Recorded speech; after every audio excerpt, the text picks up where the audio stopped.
안녕하십니까. 복권기금을 활용해 무려 150억 원의 예산으로 농촌 경로당에 마사지기를 보급하고 있는 전라북도의 헬스케어 사업 연속 보도. 오늘도 이어갑니다. 다른 지역의 상황은 어떨까요? 취재팀이 확인해보니 똑같은 복권기금으로 교통약자나 저소득층 자녀를 돕고 공공산후조리원까지 건립하고 있었습니다. 결국 특정 업체가 독식한 입찰뿐만 아니라 사업의 적정성 여부도 도마 위에 올랐는데요. 정부 역시 문제가 있다고 분석했지만 전라북도는 오히려 예산을 더 늘리기까지 한 것으로 드러났습니다. 허현우 기자입니다. 전라북도가 지난해부터 추진해온 생생농업인 헬스케어 사업. 150억 원에 달하는 예산의 절반은 복권 발행으로 조성된 복권기금에서 조달됐습니다. 복권기금 사업은 대부분 저소득층이나 장애인 등 취약계층을 위해 활용되는데 지역별로 나눠주는 성격이 강하다 보니 사실상 용도를 자치단체가 결정하고 있습니다. 깎인 경우는 거의 없었어요. 왜냐하면 법정으로 배분되어지는 거다 보니까 이미 확보된 예산이잖아요. 그래서 이거를 어떻게 쓸지는 자치단체에 좀 많이 자율성을 주는 편이고요. 그렇다면 다른 시도에서는 이 돈을 어떻게 썼을까?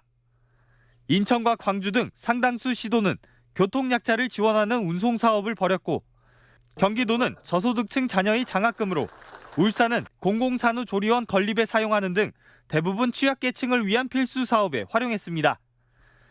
복권기금으로 지원 안 받더라도 필수를 해야 되는 사업, 이미 해오고 있던 사업이고 예산이 점점 더 늘어나는 그런 사업이죠. 유독 소모적이고 선심성에 가까운 경로당 마사지기 보급에 나섰던 전라북도.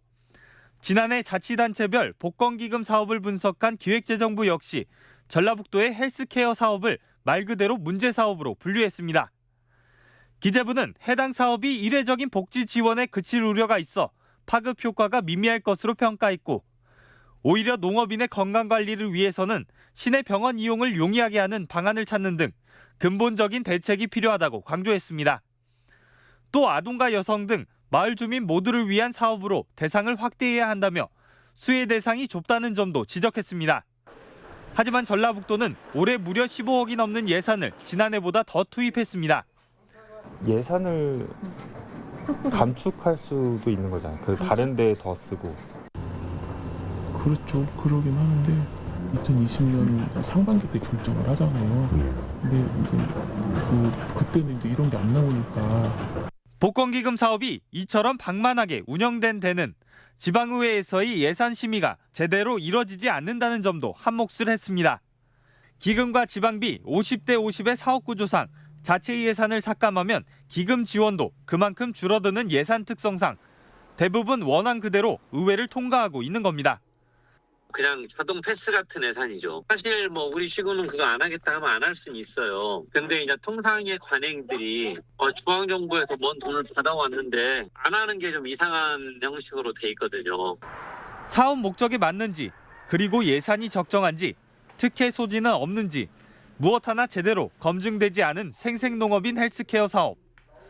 결국 깜깜이 예산으로 전락한 전북목세 복권기금은 시군별로 나눠져 마치 짜맞춘 듯한 입찰을 통해 특정 업체의 배만 불리는 쌈짓돈으로 전락하고 말았습니다. MBC 뉴스 허연호입니다.